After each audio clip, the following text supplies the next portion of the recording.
l'Éternel, car il entend ma voix. Il a penché vers moi son oreille, et je le chanterai toute ma vie.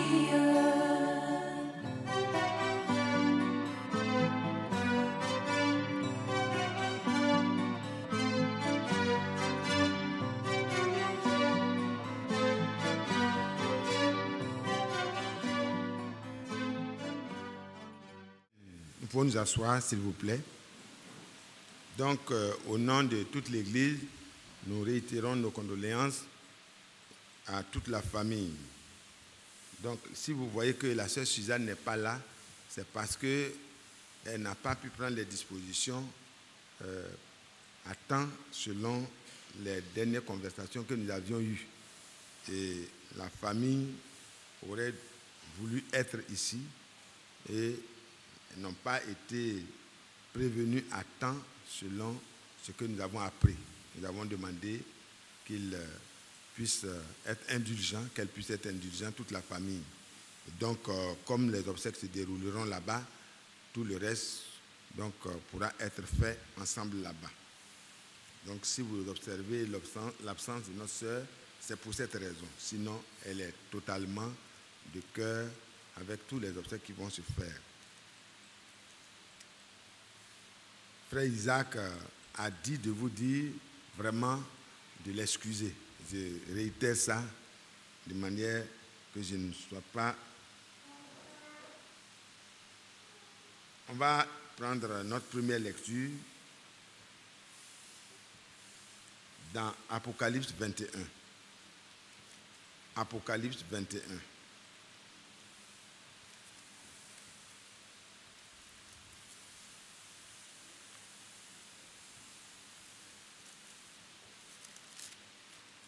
Pour la première lecture, je vous demande un petit effort.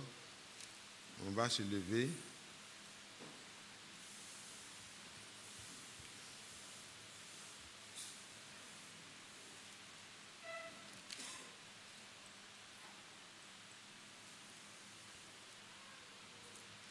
Apocalypse 21, à partir du verset 3. J'entendis du trône une voix forte qui disait: voici le tabernacle de Dieu avec les hommes. Il habitera avec eux et ils seront son peuple. Et Dieu lui-même sera avec eux. Il essuiera toute larme de leurs yeux. Et la mort ne sera plus. Il n'y aura plus ni deuil, ni cri, ni douleur, car les premières choses auront disparu. Amen. Amen. Et celui qui était assis sur le trône dit: voici, je fais toutes choses nouvelles. Et il dit: écris, car ces paroles sont certaines et véritables. Et il me dit: c'est fait. Je suis l'alpha et l'oméga, le commencement et la fin. À celui qui a soif, je donnerai de la source de l'eau de la vie gratuitement. Celui qui vaincra héritera ces choses. Je serai son Dieu et il sera mon fils. Amen. Alléluia. Alléluia. Il y a toujours mais. Mais pour les lâches, les incrédules, les abominables, les meurtriers, les débauchés, les magiciens, les idolâtres et tous les menteurs, leur part sera dans les temps ardents de feu et de soufre, qui est la seconde mort. Seigneur, encore une fois, que ta grâce soit accordée à chacun de nous après la lecture de ta parole. Bénis-nous dans la méditation ensemble. Donne-nous d'entendre et de garder les paroles, la prophétie de ce livre et de pratiquer les choses qui y sont écrites. Parce que c'est pour nous la seule source d'assurance totale, ô notre Dieu, quant à l'avenir. Merci au nom du Seigneur Jésus-Christ. Amen. Asseyons-nous.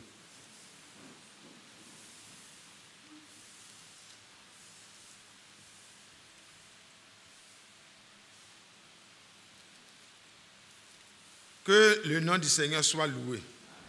C'est bon d'entendre des paroles qui nous consolent. Mais vous savez, c'est là-bas. C'est là-bas que ce que nous avons lu là-bas s'accomplit. C'est dans notre cité là-bas. C'est quand il nous aura pris là-bas. C'est pourquoi notre frère Pierre, le serviteur de Dieu, parle de l'avènement du Seigneur qui va permettre que nous puissions accéder à cette consolation dont la durée est vraiment éternelle. Pierre dit dans 2 Pierre, au chapitre 3,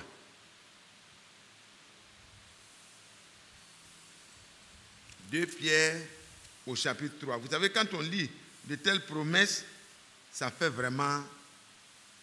du bien au cœur. Mais en même temps, il y en a qui s'en moquent.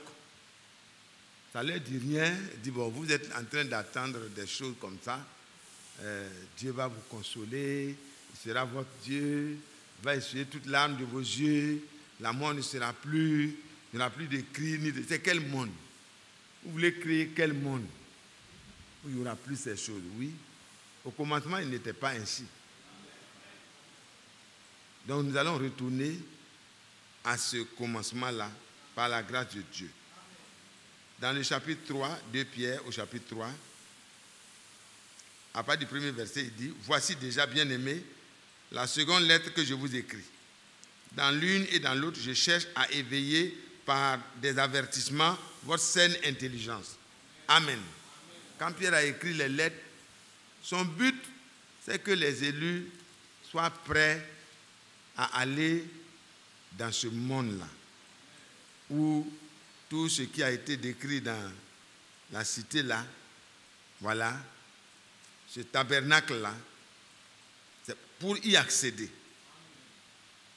C'est ça qui fait que Dieu nous a entretenus par sa parole en utilisant ses prophètes, ses apôtres, pour établir vraiment le fondement sur lequel l'Église doit être.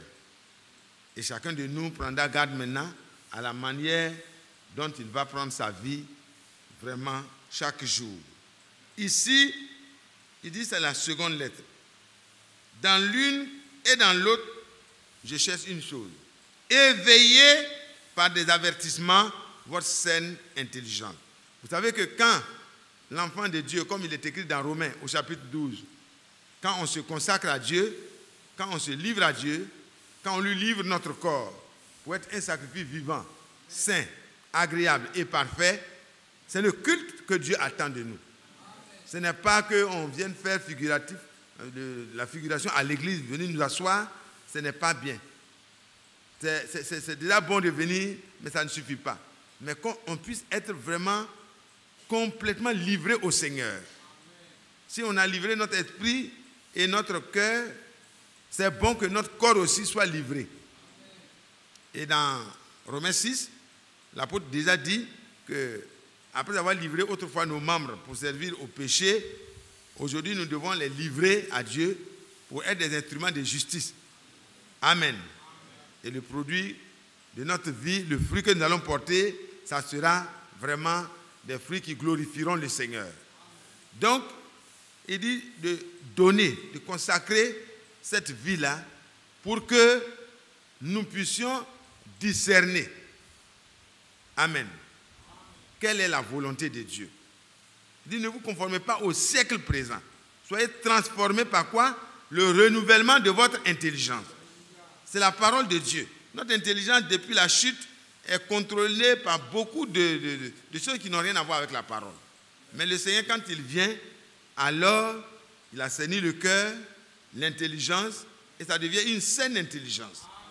Et une saine intelligence peut être éveillée et amenée vraiment à recevoir les avertissements. Sinon, quelqu'un qui n'est pas converti, qui n'est pas né de nouveau, tu lui dis que le Seigneur va venir essuyer toute l'âme de ses yeux.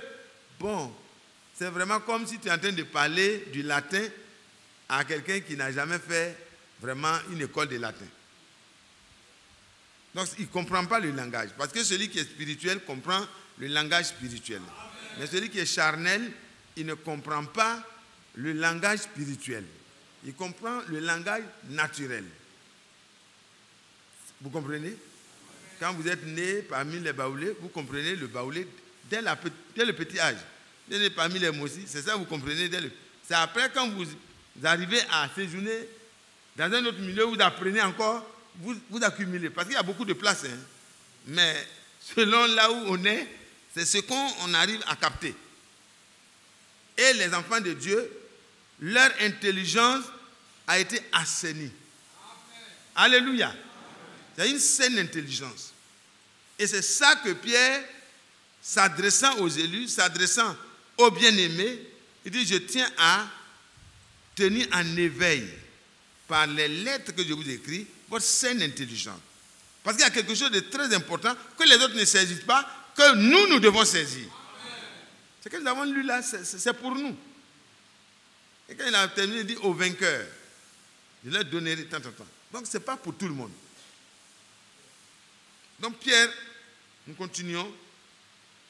Afin que vous vous souveniez des choses annoncées d'avance par les saints prophètes et du commandement du Seigneur et du Sauveur, et Sauveur du moins, enseigné par vos apôtres. Amen. Je veux tenir éveillé votre saine intelligence par des avertissements. Pour que, le but, vous puissiez vous souvenir des choses qui vous ont été prêchées. Alléluia. Parce que la parole de Dieu nous est prêchée. Quand le frère a remis la cassette sur la nouvelle naissance et bien d'autres enseignements qui ont suivi frère, le frère Badi a prêché sur la parole prophétique qui vient comme une lumière dans les lieux obscurs. Tout ça, c'est pourquoi? C'est pour nous ramener à l'enseignement de nos frères, de nos bien-aimés, les apôtres et les prophètes. Amen. Et du commandement du Seigneur et Sauveur Jésus-Christ, enseigné par vos apôtres. Amen. Nous avons des enseignements qui sont basés sur l'enseignement des apôtres que nous recevons. Le but, c'est que nous puissions garder vraiment le souvenir de cela. C'est pourquoi les exhortations nous sont données. Vous n'avez jamais vu un vrai serviteur de Dieu qui vient pour vous permettre de vous souvenir d'un enseignement nouveau qui vient d'être inventé. Non. C'est pour que vous ayez souvenance des vrais enseignements qui ont été donnés par le Seigneur au travers des prophètes et des apôtres. C'est comme ça que les enfants de Dieu sont gardés, protégés dans la parole pour le jour de l'avènement du Seigneur. Parce que le Seigneur ne viendra pas prendre des gens qui ont de nouvelles révélations. Non, ce n'est pas ça, de ça qu'il est question. C'est de revenir à ce qui a été déjà enseigné et qui a servi aux autres comme lumière pour les éclairer, pour qu'ils ne soient pas des enfants de la nuit, mais qu'ils soient des enfants du jour, des enfants de la lumière. Ils ont été éclairés par la parole qui était à leur temps la lampe qui éclairait sur leur chemin. Et nous aussi, c'est la même chose. Amen. Donc, sachez avant tout que dans les derniers jours, il viendra des moqueurs avec des railleries et marchant dans leur propre convoitise. Ils viendront. Et nous voyons que cela s'accomplit. Dans notre temps, hein, les gens se moquent. Quand vous parlez du message, ils s'en moquent. Quand vous parlez le dernier avertissement que Dieu nous a donné en envoyant Élie le prophète, parce qu'il a dit, je vous enverrai Élie le prophète, avant le jour grand et redoutable. Pourquoi? Parce qu'il faut que tout soit restauré. Il faut que tout soit rétabli. Il faut que ce qui était enseigné au temps des apôtres et des prophètes soit la même chose qui soit enseigné en notre temps. Il faut que les interprétations puisse être mis de côté et que la parole de Dieu, telle que transmise, soit enseignée, soit vraiment prêchée. Donc, frère, il n'y a pas quelque chose de nous. Mais les enfants se moquaient de ça. On dit, en ce temps-là, vous voulez penser que c'est vous seulement qui avez la vérité? Même les protestants baptistes, même les protestants ils prient ensemble avec les musulmans, ils prient ensemble avec les... Et puis vous êtes à l'écart, vous pensez que c'est vous seulement que Dieu va prendre? Les mêmes moqueurs ont été au temps de Noé. Ils se moquaient de Noé, mais c'était de la folie en son temps de croire que dans un petit bateau, sur une terre ferme où il n'y a pas d'eau, celui qui est dedans, qui est en train de faire ce bateau-là, c'est lui qui est dans la vérité. C'était pas... Les gens pouvaient se moquer. Donc l'esprit de la moquerie, au sujet des promesses de Dieu, au sujet de ce que Dieu est en train de faire, dans chaque âge, dans chaque temps, cet esprit-là travaille toujours. Pour décourager les enfants de Dieu, mais aussi ça nous éprouve. Ça nous permet de savoir si nous sommes sûrs de ce que nous avons reçu. Alléluia. Donc ça va permettre à d'autres de s'en aller et ça va permettre à d'autres de s'affermir. Donc les moqueries, ce n'est pas un problème. Eux, ils font leur travail. Mais toi, la parole de Dieu est ta boussole. Amen. Tu sais où tu vas. Quelqu'un te dit non, tu prends l'autoroute, tu dis je vais à Boaké. Puis la personne dit non, c'est pas là-bas. Ça va pas, c'est toi. C'est ça là. La route de Boaké, c'est il faut prendre, tu passes par Gonzac et puis tu sors à Bassam et puis tu sors. Je connais bien la route. Il se moque de toi. Mais est-ce que tu vas changer d'avis? Frère innocent, tu connais bien la route? Tu as lui dit, mais monsieur, vous pouvez tromper d'autres, mais moi je connais Boaké. Alléluia. Donc les enfants de Dieu que nous sommes, alors que tout se passe autour de nous comme prévu, nous devons comprendre que c'est le temps de laisser notre saine intelligence être vraiment tenue en éveil. Amen. Donc ils sont là, les moqueurs, ils marchent selon leur propre convoitise. Voilà. Ils disent, où est la promesse de son avènement?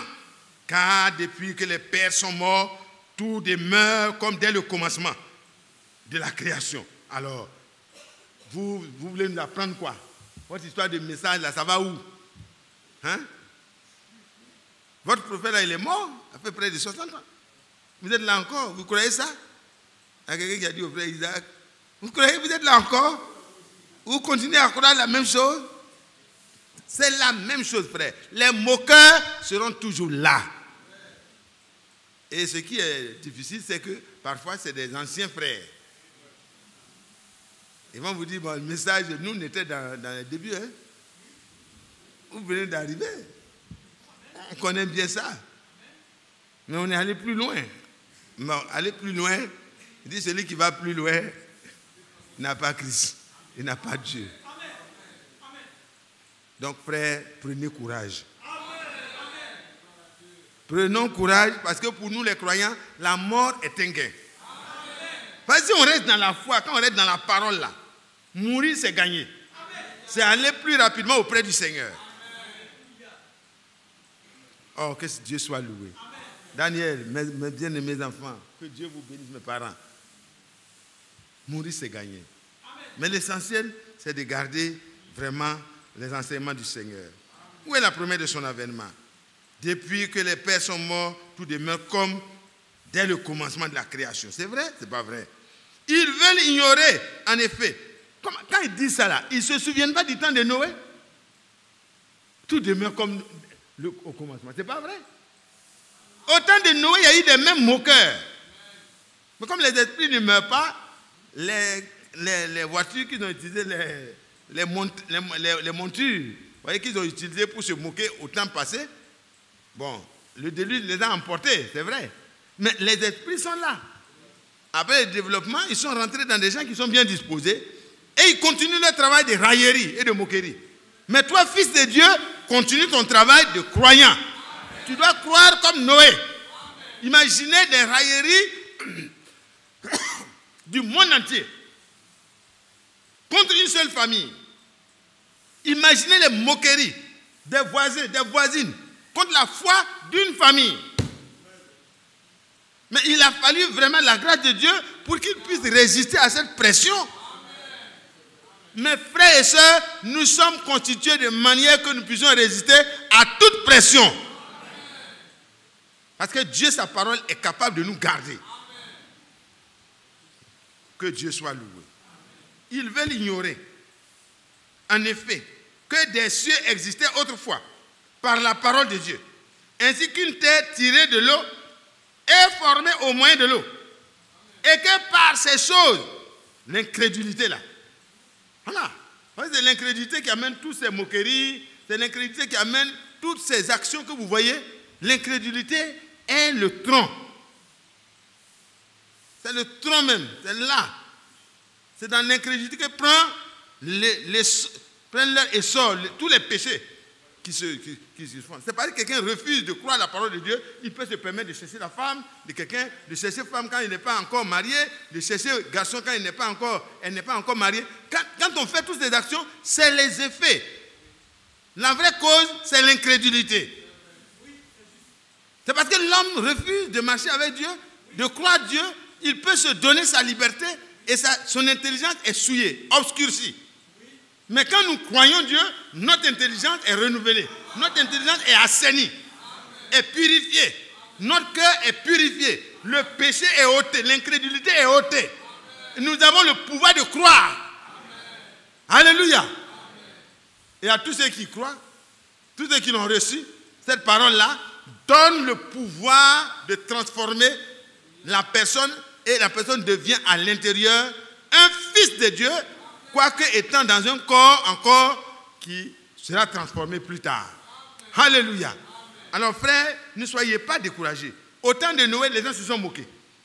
Et le frère Pierre, le serviteur de Dieu, prend ça comme un témoin. Il dit, ils se sont moqués, hein, que tout demeure comme au commencement. Mais ils veulent ignorer. Ils veulent ignorer que ce n'est pas vrai.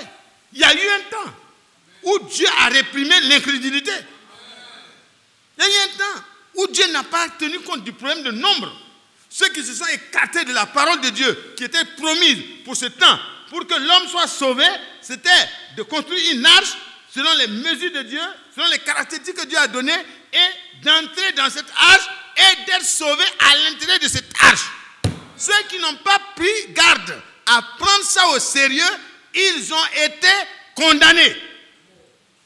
Sans appel. Parce que quand Dieu condamne, c'est sans appel. C'est nous qui avons cours d'appel, cours de cassation, cours de quoi. Bon, ça c'est pas mauvais. Parce que vraiment, avec les hommes aussi, la justice n'est pas tellement ça. Donc ça peut être mal rendu.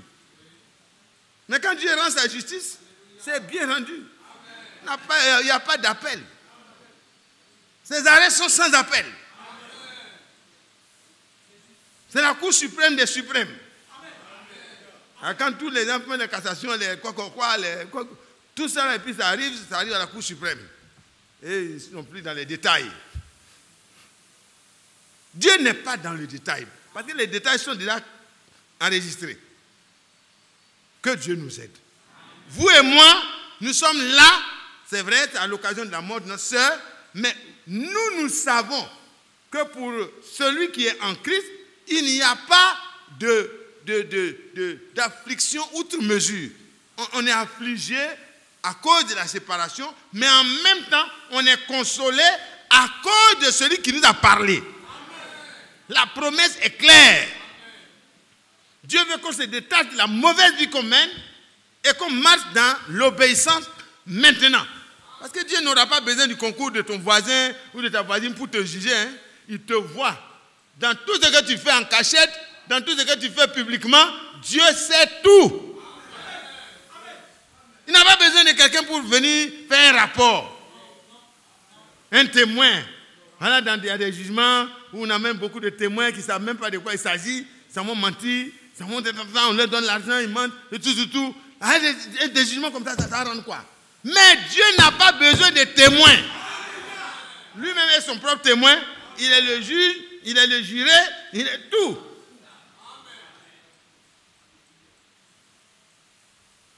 Et ces arrêts sont sans appel. Et ces jugements sont justes. Quand il a dit, Noé, tu as fini? Il dit, oui, maître, j'ai tout fini. C'est selon les dimensions oui, maître. Parce que si une dimension manque, peut-être que ça ne suffira pas pour prendre tout le monde. Dieu sait tout. Tout ce qu'il dit là, il ne faut pas chercher à comprendre. Il faut faire ce qu'il t'a dit. Quand il dit fuir la débauche, quand la débauche est en train d'arriver, mon ami, il ne faut pas chercher à dire non, moi, ça fait longtemps que je suis dans le message. Donc la sœur là ne peut pas me faire tomber. Le frère là ne peut pas me faire tomber. Il faut rester là. J'ai vu des hommes de Dieu s'amuser à dire que Joseph, le principe de Joseph, c'est la fuite. Joseph a fui. Que non. J'ai oublié la théorie là. Ils ont une théorie là. Que Joseph, au lieu de rester dans la sérénité, il a choisi la fuite. Vraiment, je ne sais pas si vous ne lisez pas les autres écritures, ces personnes-là. Mais la Bible dit fuyez le péché, la débauche. Fuyez la débauche du moins. Fuyez la débauche. La femme là est débauchée. Elle arrive avec l'esprit de débauche. Elle est là. Elle était la matérialisation de la débauche. Une femme qui est patronne, qui veut coucher avec son employé. Parce qu'il est joli. Mais quelqu'un qui n'est pas votre mari, vous sœur, qui commence à vous toucher, qui vous approche. Mais c'est un démon qui l'habite. Il n'est pas un démon certainement. C'est un homme. Mais il est habité par un démon. Il est animé par un démon. Donc il est assimilé au démon. Fuyez-le. Même s'il s'appelle pasteur. Même s'il s'appelle bishop, même s'il s'appelle, en tout cas, tout ce que vous pouvez donner comme nom de dignitaire religieux. Fuyez cette personne. Elle va vous détruire. Vous les jeunes garçons, il est écrit dans Proverbe 7, je crois, qu'il dit, je regardais, et puis je voyais vraiment la femme. J'étais à la fenêtre de ma maison. Je regardais vers mon treillis, c'est la fenêtre quelque part. Il regardait. Et j'ai aperçu parmi les stupides, c'est-à-dire les gens qui sont sans sens là, les garçons, vous qui courez derrière les filles, à gauche, à droite là, vous êtes stupides. Arrêtez. Parce que ce n'est plus le temps de la stupidité. Vous pouvez mourir à tout moment. J'ai aperçu parmi les stupides et j'ai remarqué parmi les jeunes gens, un garçon, parmi les stupides là. Lui, il est stupide des stupides. C'est femme. Plaisir sexuel de quelques minutes. Ça va t'envoyer où? En enfer. Et tu penses que tu es plus intelligent et plus sanctifié que Joseph. Non, Joseph, pourquoi il a peur? Il devait résister. Là où la Bible dit de fuir, il ne faut pas résister. Là où la Bible dit de résister, tu résistes. Il a dit d'abord, soumettez-vous à Dieu. Avant de résister, il faut savoir où tu as mis ton pied. À qui tu t'adosses. Quand les enfants sont avec leur père, ils menacent leurs voisins, leurs amis. Ils disent, attention, hein. Quand moi je suis à la maison, Joseph menace tout le monde. Mon fils Joseph, il met en garde tout le monde. Mais dès que je sors, Joseph devient l'ami de tout le monde. Les enfants sont intelligents. Hein? Il sait que celui sur qui il peut compter là n'est pas là. Avant qu'il arrive, il a chaud. Donc, il se range. Tu dis, Joseph, oui. Dès qu'il entend ma voix, Joseph commence à pleurer pour raconter toute sa misère.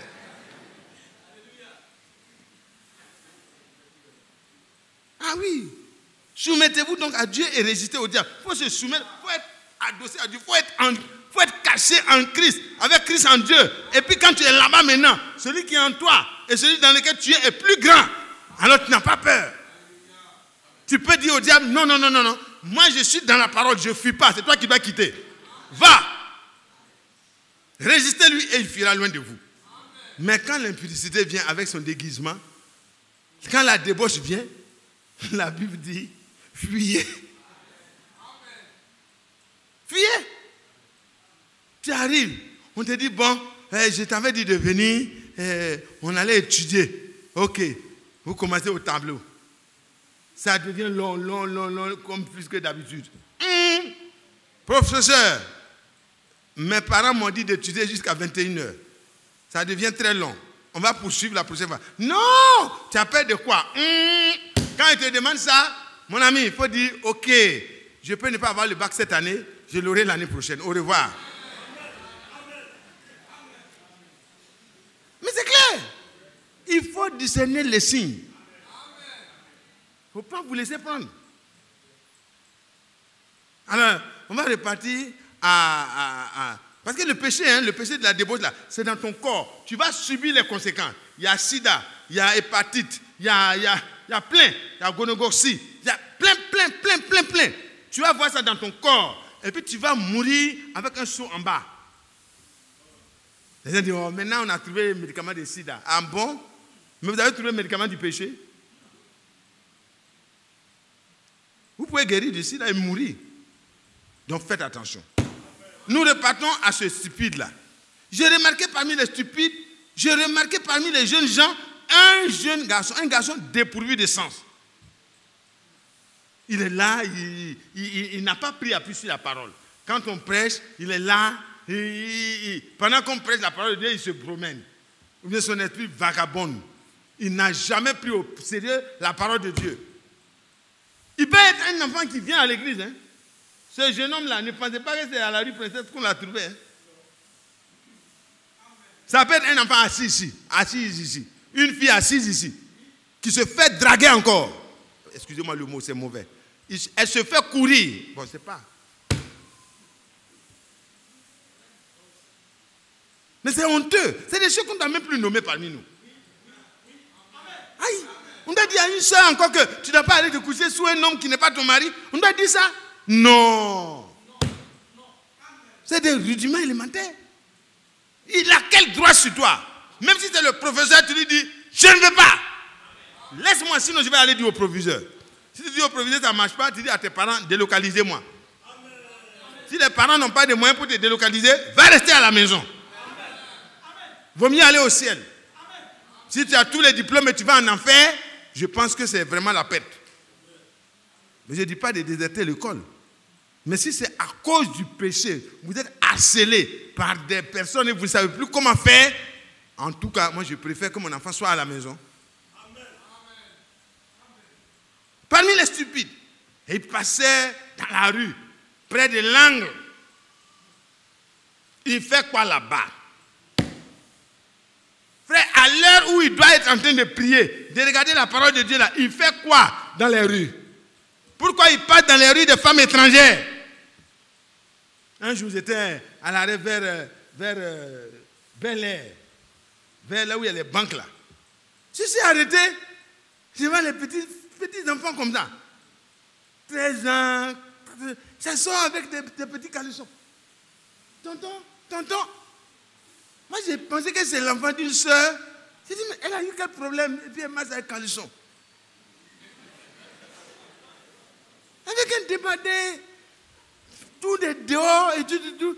Tonton, bon, j'ai voulu parler. Et puis je vois que ça sort comme des microbes.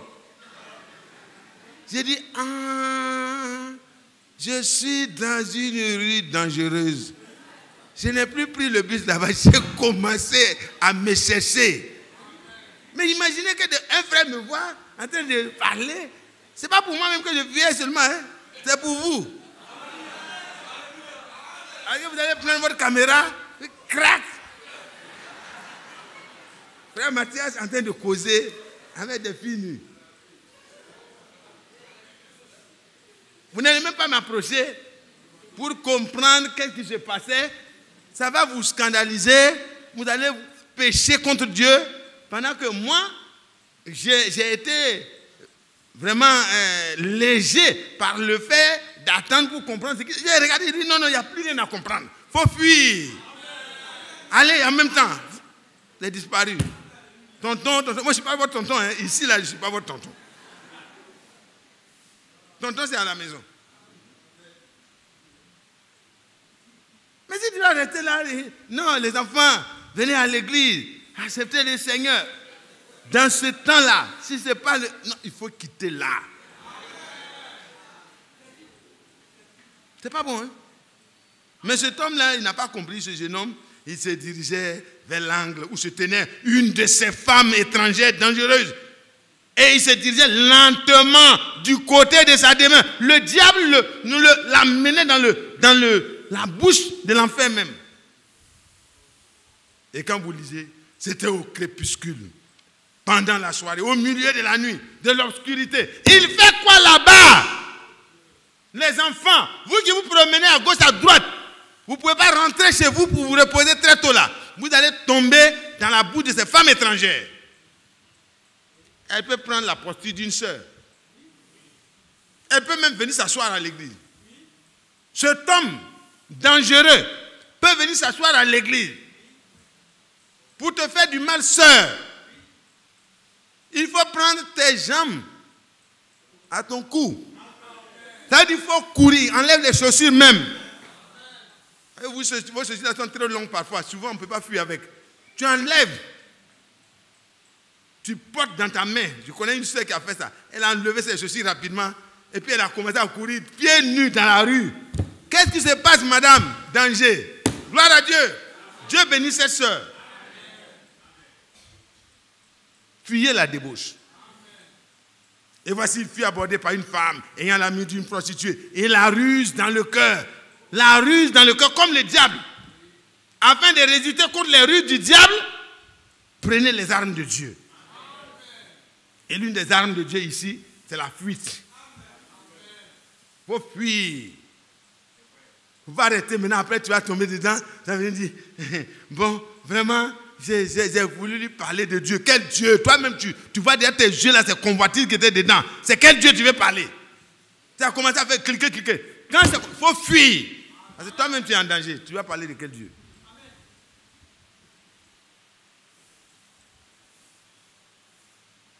Quand Dieu a envoyé les deux espions là, chez Rahab là, c'était une mission spéciale. Et ils étaient deux. Toi tu es seul là-bas. Ils étaient deux. Généralement, les hommes n'aiment pas partager la même femme. Hein? Donc, même s'il y avait la tentation, ils étaient préservés. Mais par la grâce de Dieu, quand Dieu envoie, il y a une préservation. Et ils ont sauvé. La parole de Dieu dans leur bouche a été vérifiée et a sauvé cette femme. Et toute sa maison, elle a été changée complètement. Elle était brillante, sans retenue et pâle. Souvent, quand c'est comme ça, quand vous envoyez une soeur ou bien un frère qui parle trop, vous connaissez toute la Bible. Oh, citation ici. Oh, non, nous. Il faut fuir ce monsieur qui connaît tout. Il faut fuir cette soeur qui connaît tout. Brillante, sans retenue. Ses pieds n'arrêtaient point dans sa maison. Vous pouvez lire la suite. Allez-y lire. Parce que si je lis tout, vous n'allez pas lire. Que Dieu vous bénisse. Mais qu'est-ce que je veux dire? Frère, la parole de Dieu dit, dans le temps de Noé là, les gens là, ils se moquaient des choses de Dieu. Ils n'avaient pas de considération pour les choses qui sont saintes. Ils n'avaient pas la saine intelligence pour apprécier les choses.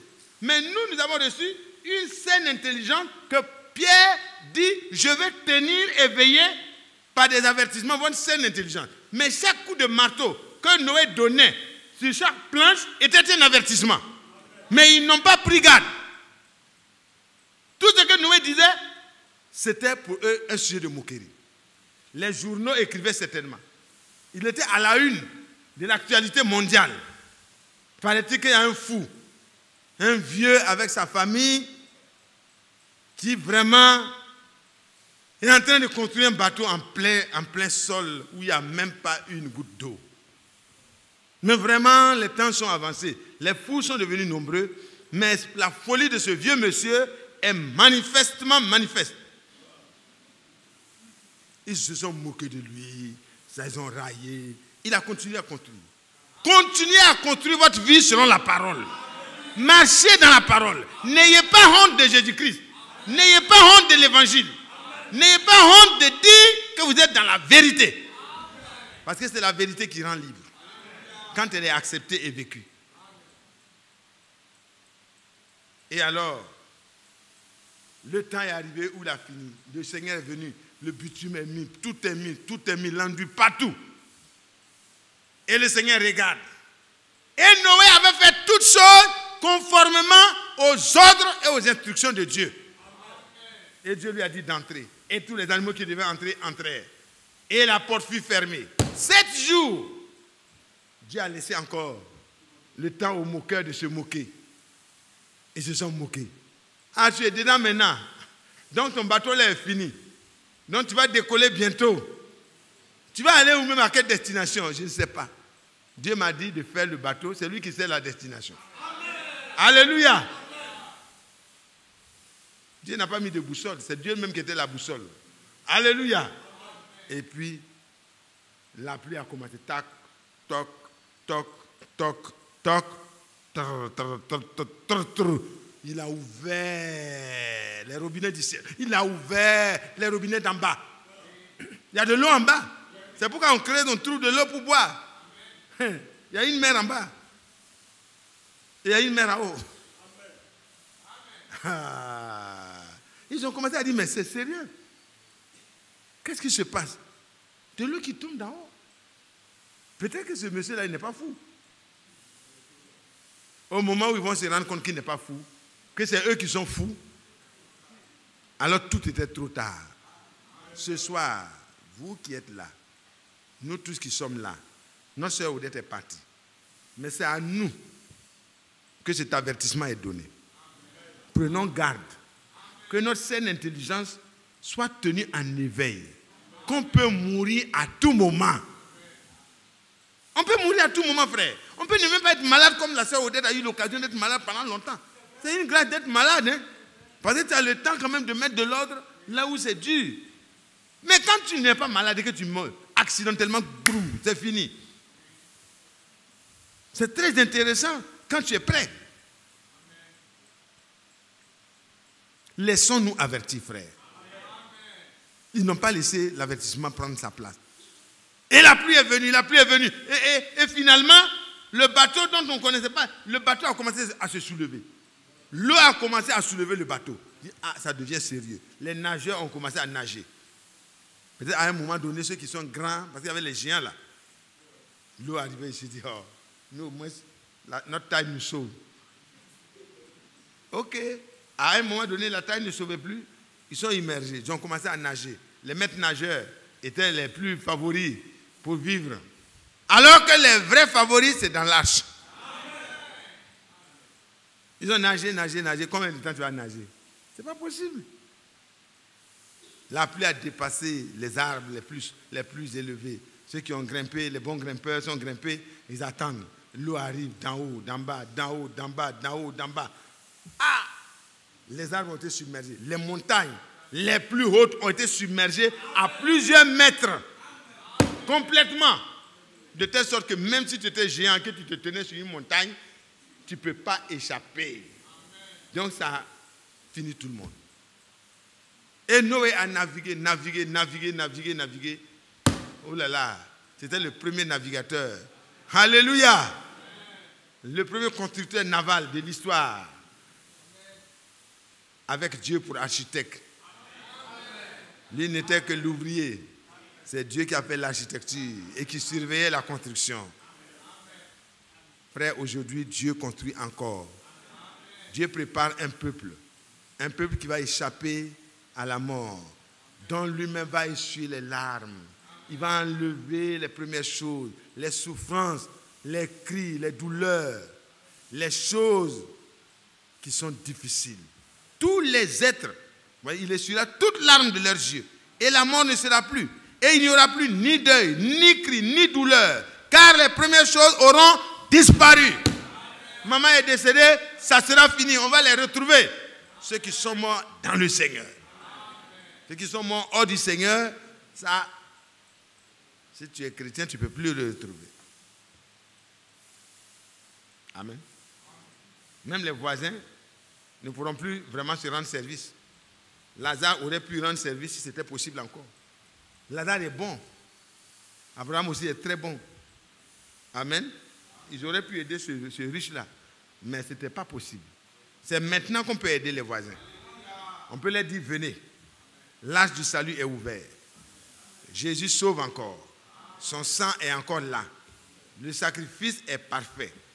Et il est dit dans Hébreux 9, verset 27, et comme il est réservé aux hommes de mourir une seule fois, après quoi vient le jugement, de même, le Christ qui s'est offert une première fois pour sauver, voyez, par sa mort, voyez, porter les péchés de beaucoup d'hommes, il va revenir.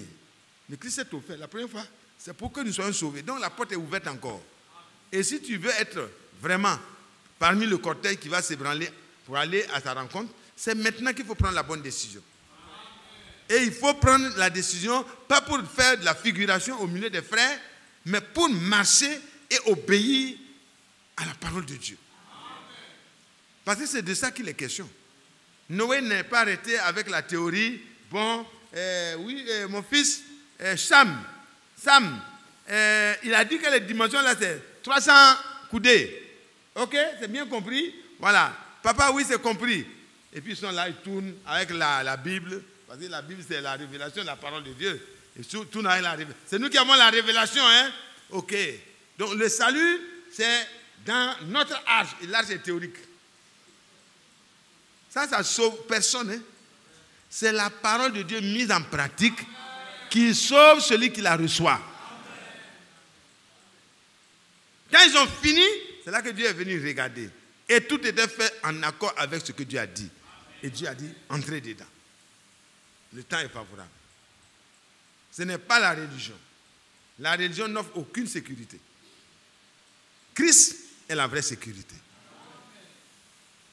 De même, Christ qui s'est offert une seule fois pour porter le péché de beaucoup d'hommes apparaîtra sans péché une seconde fois à ceux qui l'attendent pour leur salut. La première fois, à la fin de sa vie, là, il était fait pécher. Tous les péchés de tous les hommes étaient sur lui. C'est comme ça qu'il était vu à la fin. Mais par la grâce de Dieu, quand il est mort, il a emporté tous nos péchés. Il les a jetés là. Et alors, à partir de cet instant-là, quiconque, quel que soit son passé, son présent et son comportement, le Seigneur est capable d'enlever cette nature, cette envie de péché-là, et lui donner une nature où il a une intelligence saine.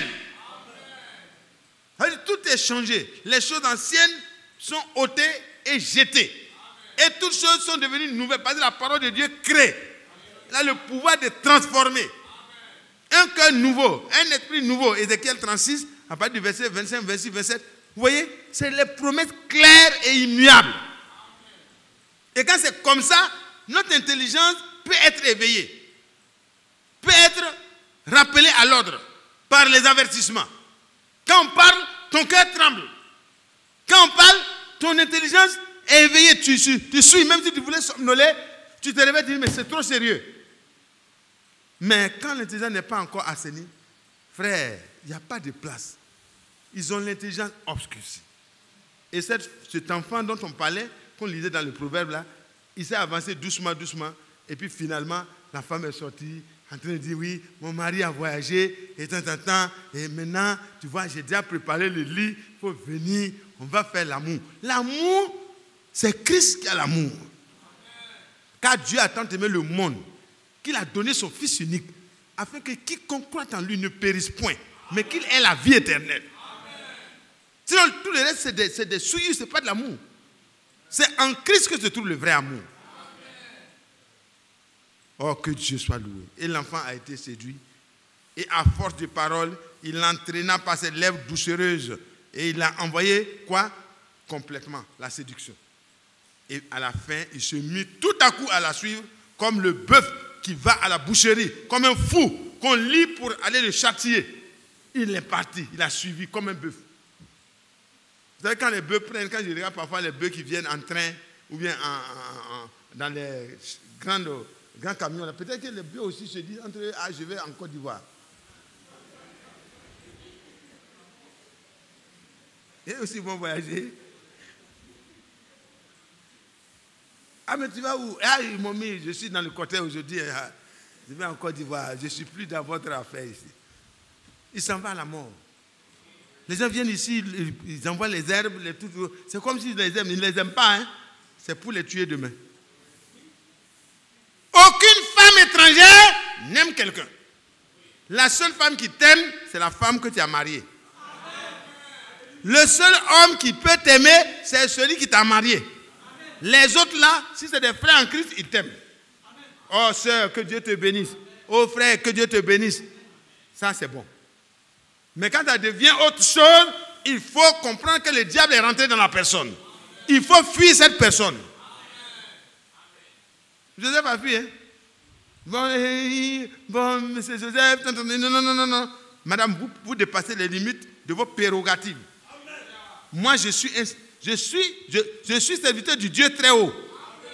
Mais tu ne sais pas que j'ai le pouvoir de te faire mourir. Si tu refuses ce que je veux, il dit si Dieu veut que je meure, il n'y a pas de problème. Mais je ne mourrai pas séparé de mon Dieu. Parce que la seconde mort, c'est la séparation avec Dieu.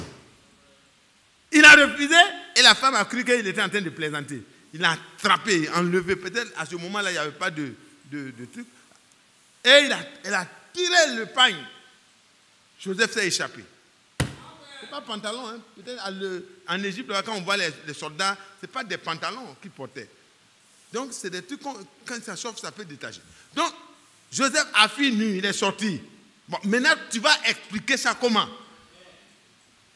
Mais frère, laissez les commandes à Dieu. Faites ce que Dieu a dit, fuyez. Ne regardez pas, quand je vais partir, les gens vont me voir. Qu'est-ce qu'ils vont dire de tonton? Qu'est-ce qu'ils vont dire de tanti? Non, si c'est un bon tonton, il n'allait pas faire ça. Les gens n'ont qu'à dire tout. Joseph n'a pas calculé, il l'a fui. On l'a mis en prison. Dieu était là-bas avec lui. Prison là, même quand Dieu est dedans, c'est doux. Et dans la prison là, Dieu l'a préparé pour la gouvernance. Alléluia. De la prison, il est passé au gouvernorat. C'est lui qui était le décideur de la puissance mondiale de ce temps. Qu'est-ce que Dieu ne peut pas faire pour toi? Fais d'abord pour Dieu. Fais d'abord pour Dieu. Et Dieu fera pour toi. Reste avec la parole. Reviens à la parole.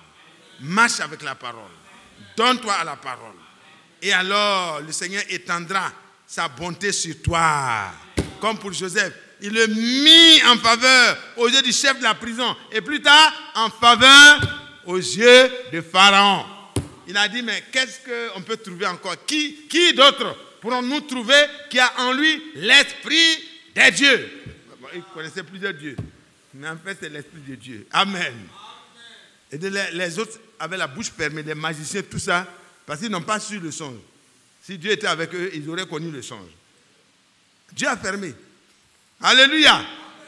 Et alors, le roi n'a pas de réplique.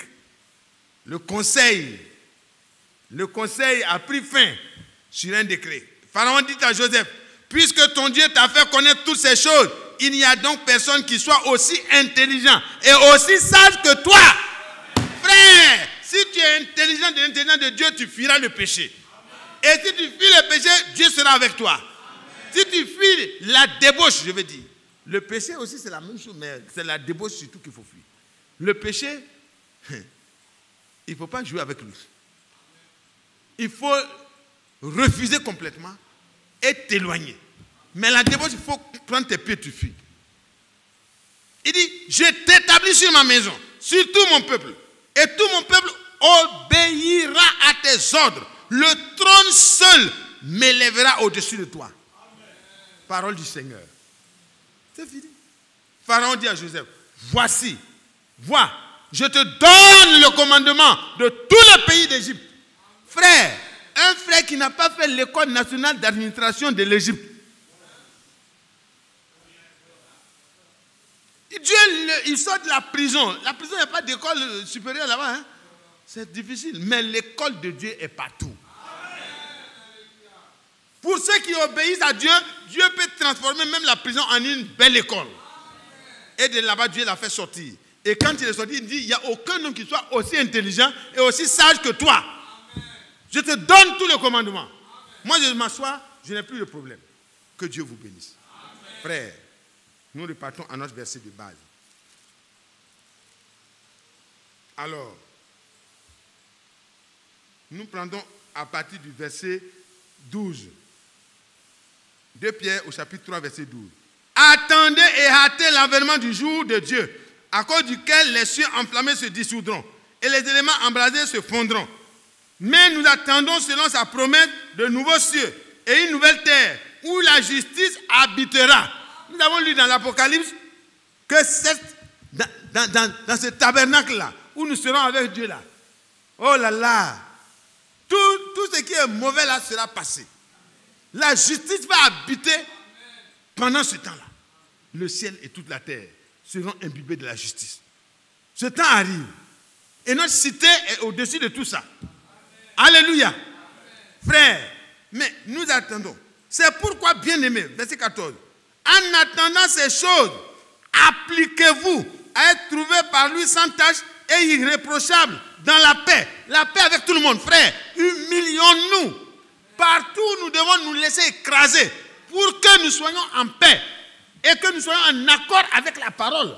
Parce qu'il ne faut pas aller chercher une paix par compromission à l'égard de la parole. Non. La paix avec le compromis de la parole, ce n'est pas la vraie paix. Mais il faut rester dans la parole et te laisser écraser pour que les autres puissent arriver.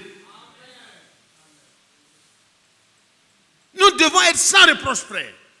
Nous devons laisser le Seigneur tailler notre vie, émonder notre vie, purifier notre vie, notre saine intelligence, pour que tous les domaines de notre vie soient passés au peigne fin par Dieu. Parce que nous attendons l'avènement d'un royaume où la justice habitera. Le Seigneur sera le maître, le chef, le conducteur, le roi.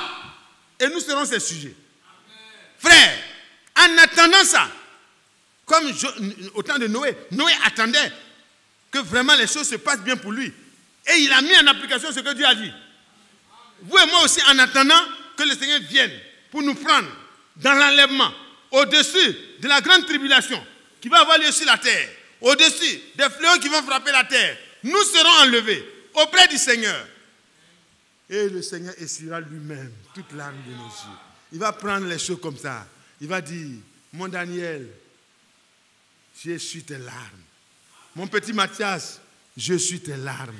Mon petit innocent, ne pleure plus. Mon petit Benjamin, ne pleure plus. Alléluia.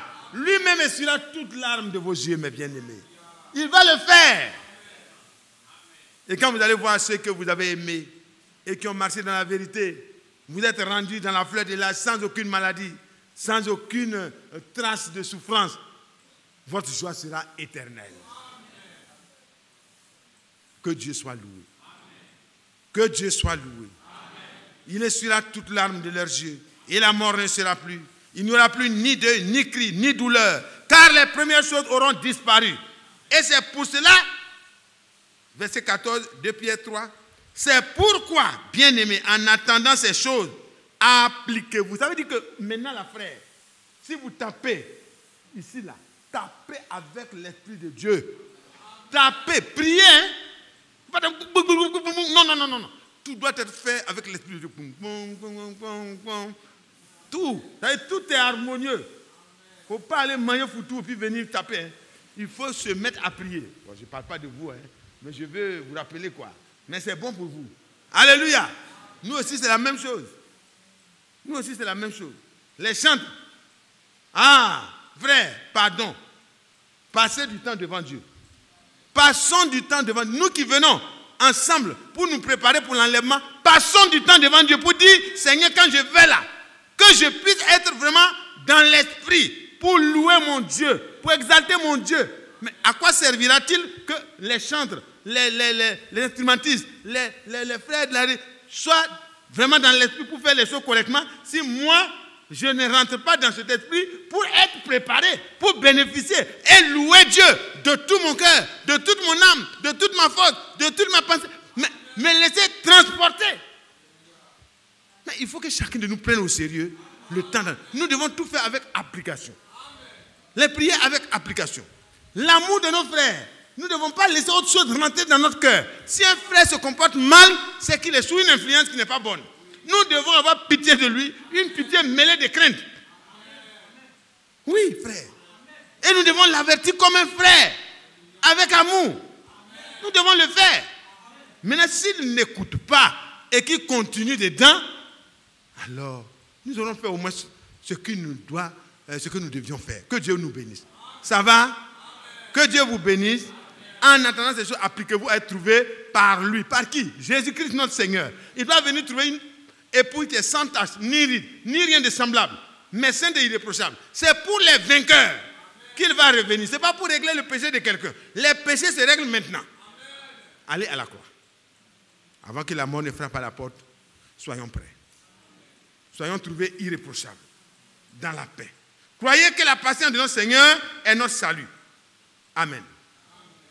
Si Dieu est patient là, ce n'est pas parce qu'il ne veut pas venir prendre sa femme. Hein. Il veut venir prendre ceux qui lui appartiennent. Mais peut-être il y a deux qui restent encore. Et peut-être toi-même qui crois que tu es prêt là, il y a des éléments de ta préparation qui ne sont pas encore très bien. Et quand Dieu regarde ça, il dit, parfois on pense qu'on est prêt, hein, mais Dieu voit les petits points. La sœur, vous vous souvenez de ce que frère Isaïe disait? Dieu lui dit, et l'œuf. L'œuf que tu as volé. Tu veux mourir, tu penses que tout est prêt? Et l'œuf. Il a fallu qu'elle confesse à sa mère qu'elle a volé un œuf. Vous qui prenez les choses sans permission là, mettez de l'ordre dès maintenant. Vous qu'à la dernière minute ne dites pas et l'œuf. Que Dieu vous bénisse. Appliquons-nous en tout ce. Levons-nous, on va prier et partir.